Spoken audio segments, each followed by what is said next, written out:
Adam, en hébreu, Adam, ça veut dire la terre. Ça veut dire rouge aussi. Et en arabe, Adim, ça veut dire la terre aussi. Adam, certains savants ont dit que c'est un prénom qui n'est pas arabe. Et certains ils ont dit que c'est un prénom arabe. Son origine, c'est Adam. Ça veut dire celui qui a été créé à partir de Adim. Adim, ça veut dire la terre. Divergence. D'accord. En tous les cas, Adam, ça vient du mot terre parce que Adam a été créé à partir de terre. Après, l'âme a été insufflée dans le corps de Adam et c'est devenu un être humain de chair et d'os. Et après, Dieu a créé à partir de Adam, sa côte gauche, Ève, Hawa. La Hawa en arabe qui vient du mot Hay qui veut dire vivant parce que elle a été créée à partir de Adam qui était vivant. Et Dieu l'a créé Hawa adulte comme étant la femme de Adam d'une taille qui lui correspondait. C'était beaucoup plus grand, les êtres humains dans le passé, ils vivaient beaucoup plus longtemps. Adam il a vécu environ 1000 ans et il faisait la taille d'environ 30 mètres de haut. Et sa femme elle a la même taille que lui. Et de Adam et Ève, de Adam et de Hawa est née l'humanité. D'accord. Après ils ont eu des enfants, qui après leurs enfants ont eu des enfants, etc. Et c'est comme ça que l'humanité elle a eu lieu. Après Adam, il avait un fils qui s'appelait Chis. Sa femme à chaque fois elle mettait au monde des jumeaux. Un garçon, une fille, un garçon, une fille.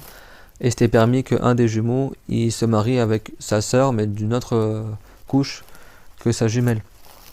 Et c'est comme ça que l'humanité s'est propagée au début de l'humanité. Elle s'est mariée entre frères et sœurs et pas entre jumeaux et jumelles. Et il se trouvait que Adam il avait un enfant qui s'appelait Qabil et un enfant qui s'appelait Habil. Habil c'était un musulman vertueux qui était très fort physiquement et Qabil c'était quelqu'un qui était pervers. Mais il était musulman aussi. Et tous les musulmans ne sont pas forcément des pieux. Et à l'époque de Adam, tous les gens étaient musulmans. Toute l'humanité était sur l'islam. Allah Ta'ala dans le Coran, Dieu l'a dit que les gens étaient une seule communauté. C'est-à-dire que comme l'a dit Ibn Abbas, tous ils étaient musulmans. D'accord. Tous ils étaient musulmans. À l'époque de Adam, tout le monde y croyait en Dieu, en son messager. Et à leur époque, ils disaient qu'il n'y a qu'un seul Dieu. Et Adam est le prophète de Dieu. À l'époque de Jésus, il disait qu'il n'y a qu'un seul Dieu, et Jésus est le prophète de Dieu. À l'époque de Moïse, il disait qu'il n'y a qu'un seul Dieu, et Moïse est le prophète de Dieu.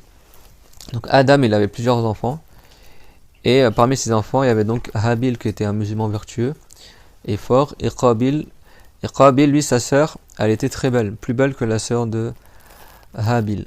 Et donc Habil pouvait se marier avec la sœur très belle de Qabil, mais Qabil ne pouvait pas se marier avec sa sœur, c'était sa sœur jumelle.